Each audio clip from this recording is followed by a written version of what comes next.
Alors, les personnes que vous avez invitées, c'est des personnes sur le plan national ou international? Non, c'est dans l'entourage personnel. National, public, Ah actuel, oui, oui. d'accord. Ah, d'accord, oui, c'est pas des gens que vous connaissez personnellement. Non. Ah oui, d'accord. Donc, c'est une question de leur position par rapport soit à la politique, l'économie, etc. Oui, c'est ça, tout ce que j'ai Ouais. pu penser, Ah, pendant ah oui, cette année. d'accord. Ouais.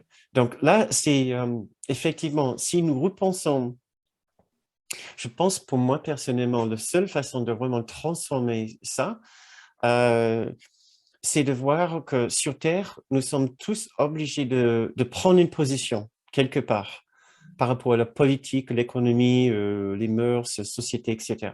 C'est juste la nature de ce monde ici. Et alors, notre façon de prendre une position peut être certainement très confuse par notre ego, par notre sentiment de séparation, de particularité, etc. Donc, leur position, et si ce n'est pas une position de bienveillance et d'équité et de fraternité, on peut être, et de grâce et de bienveillance, on peut être sûr que c'est imprégné de la force de la séparation de l'ego. Alors, ce que nous pouvons faire, c'est tout d'abord voir que c'est une erreur, mais ce n'est pas un péché. Et ce monde va toujours nous obliger à prendre des positions et parfois, on ne va pas forcément prendre des bonnes positions. On est confus. Ouais, tout le monde est confus ici. Voilà. Le fait de venir ici, c'est un signe de confusion. Donc, ces personnes-là nous demandent pardon et demandent notre patience et notre compréhension, puisque c'est une vie dans laquelle ils vont vivre une certaine confusion. Ouais. Ils traversent ça, ils vont traverser ça, cette vie, et ils ne demandent pas notre jugement de les juger. Si on veut les aider, c'est par notre compréhension de leurs difficultés de retrouver la voie de la bienveillance, de la bonté et de l'esprit divin en eux. Ils ont cette difficulté. Mais nous allons juste augmenter leur difficulté de retrouver la bonne voie en eux si nous les jugeons.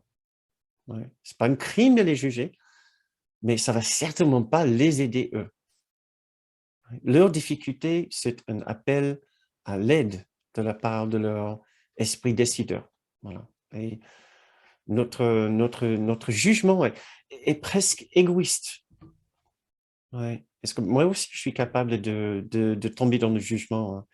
Et je vois quelque part, il y a un aspect égoïste, ouais, quand je juge les autres pour leur position. C'est presque une façon de dire, mais écoute, moi, je peux prendre une position, mais toi, tu dois mieux savoir. Tu ne dois pas prendre cette position-là. Pourquoi est-ce que je ne peux pas être indulgent? Moi, je fais des erreurs. Ils peuvent aussi faire des erreurs de compréhension, d'estime, de jugement. Euh, euh, Pourquoi ils n'ont pas le droit de faire des erreurs ici sur Terre? Euh, donc, si ça m'aide un petit peu à savoir que Jésus et le Saint-Esprit sont indulgents.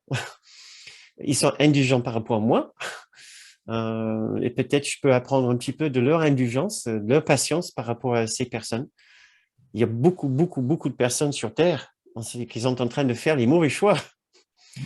Euh, donc, je ne sais pas si là-dedans, il y avait une petite idée qui pourrait vous aider, Isabelle.